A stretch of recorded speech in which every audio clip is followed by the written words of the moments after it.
So yes you, think that you know all the towers in the game? Down to every small detail and statistic? Well, then I ask you to think again, for this game deceives you. There are numerous towers with untold stories waiting for someone to shed some light on them, and that someone is me. So join us as we try to uncover each and every tower which has been kept away from the public.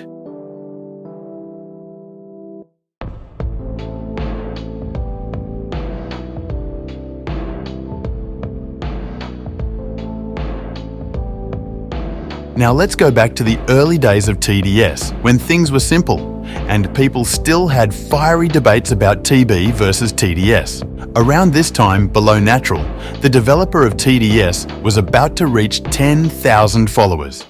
Hence, to get there faster, he announced on his Twitter that a new Clout Tower would be releasing soon as a Twitter code once he reached the milestone. Clout means fame and is a buzzword thrown around to describe the strive to get influence. The tower looks very similar to the Hunter Tower and was intended to wield a Scar L. However, it was never added to the game. Why, you may ask? It's because the part where I mentioned the TB versus TDS debate was connected to this tower, and many TB fans came steaming in claiming the Clout Tower was based off the Tweeter Tower from TB. Even though both were extremely different, Below gave in and replaced the Clout Tower with the Hunter. However, as an homage to this long-lost tower, the Hunter has a Twitter skin which looks similar to it. So, what happened to the Scar Ls? Well, they were given to a minigunner Twitter skin.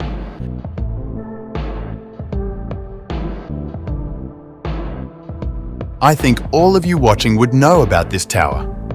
War Machine is currently a moderator or above exclusive tower. However, on very rare occasions it has been given to other people. It is an extremely powerful offensive and support tower, as at level 3 it gives a 10% damage buff to all the towers in its range, which is increased to 20% at level 5, making it good combined with Accelerator. However, realistically this tower will never reach its true potential. Why, you may ask? Well, its level 5 upgrade costs 75,000, and that on one tower is a lot. Now then, the elephant in the room. Why was it never added to the game for the public? Well, from the initial footage of this tower we have from John Roblox, it always seemed like it was intended as a developer-only tower. From its unbalanced stats to the fact it is so expensive shows it was never meant for the public. However, will it ever come into the hands of us players? Well, in my opinion, no. Since it's moderator or above exclusive, it will probably stay as a reserved perk for them. But who knows? Maybe one day.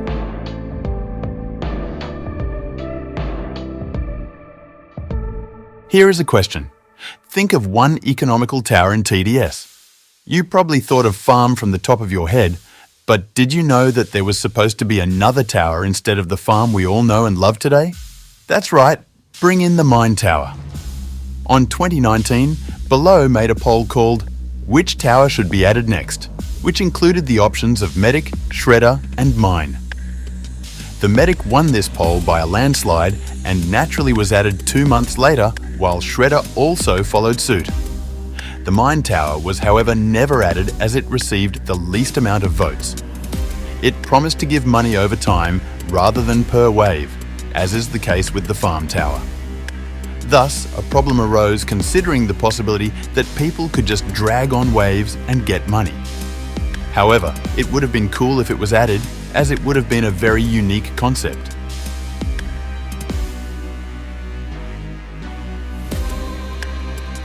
Though the terms hacker and TDS may seem to have no connection whatsoever, there was a hacker tower planned, but was never released. In 2020, Below made a poll, again about which tower should be added next, and the Hacker Tower won that poll. It was supposed to be a hardcore tower as shown by a teaser featuring the Engineer, Accelerator, Mecha Base and Hacker Towers, but was never added to hardcore testing or the game ever. Not much is known about the tower other than it having a computer and a drone. However, this is one of the towers which might get added in the future, as someone inquired Raz, a former TDS developer, about the Hacker Tower, and Raz confirmed that it would be added in the future.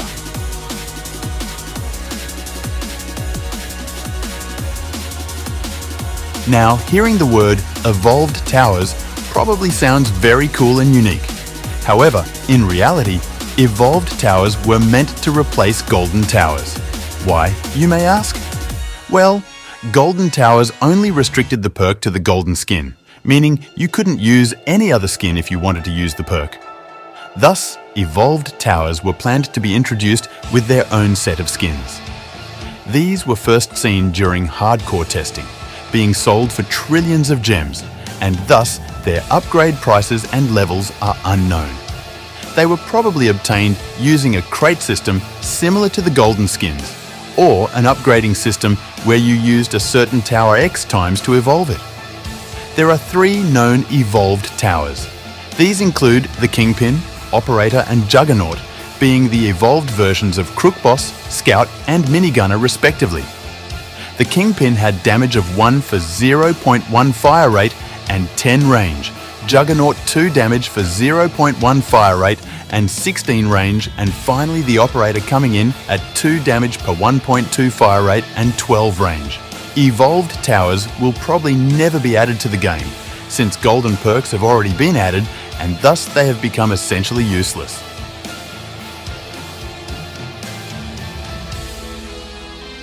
Again, another tower I think everyone knows about. Mecha Base is an administrator or above exclusive tower in TDS, and very rarely it is given to other people. It could be purchased during hardcore testing for 3,500 gems with a level requirement of 50. This tower was meant to replace the old Mecha Base, and it spawned mech units which had insane range, 100 range at level 4, making it very good on larger maps with its high DPS of 355 on level 5. Where the War Machine lacks, this tower delivers. Its upgrade prices have been taken straight from Medic, meaning that it's a very cheap high DPS tower with its level 5 upgrade costing only 6,500. However, most likely these were placeholders and the actual stats and upgrade prices of the tower were subject to change. Now, will this tower be added in the future? Most likely yes, just not right now as it is almost finished and just needs some tweaking to its stats.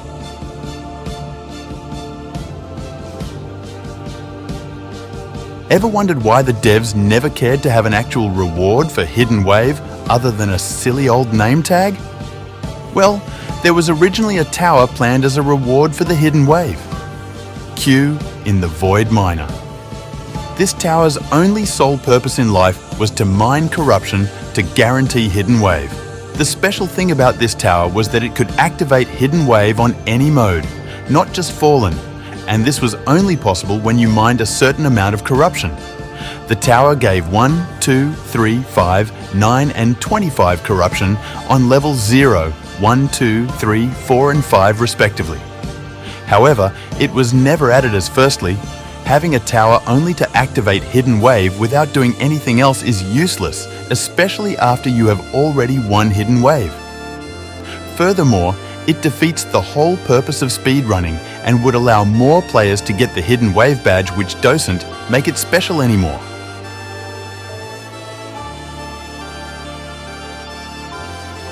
Ever wondered what Commander on Absolute Fire would look like? Well, you don't need to wonder anymore, since the manifestation of that existed in the Yeehaw Tower. Judging from its appearance, the Yeehaw Tower looks nothing special, just the old max-level cowboy tower but with a grey Gatling gun. It was incredibly cheap, around 300, 500 money to place, and either had no upgrades or very cheap upgrades. It was added before Cowboy as it was featured in the TDS trailer and only below, and a select few had it. So, what made it so special? Well, it gave a 100% fire rate boost and 200% damage boost. To illustrate how overpowered this tower was, if you placed 5 of these near maxed out minigunners, your game would crash because all of them would have an incredibly fast fire rate. It was probably added to test maps. However, for some reason, Below does not want to talk about the tower. Why? Who knows?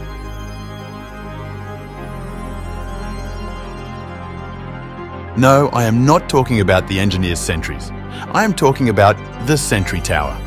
Sentry was a tower with a unique spool-up mechanic which allowed it to decrease its fire rate by half, but due to the fire rate bug, this was not the case.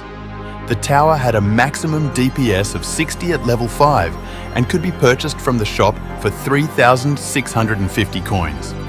It was not effective against hordes, as if multiple zombies were in its range.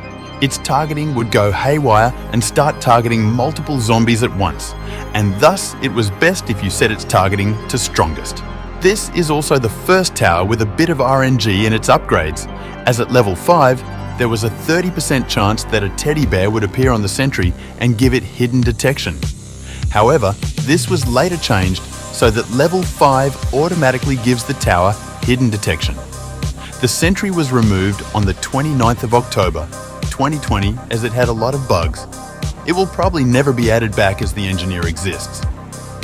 Thank you for watching this video. I hope you learned more about the lesser known towers of TDS. I would be overjoyed if you like this video and subscribe, as this video took a very long time to make. Also, comment down below your favorite secret tower and I will heart your comment. Till we meet again.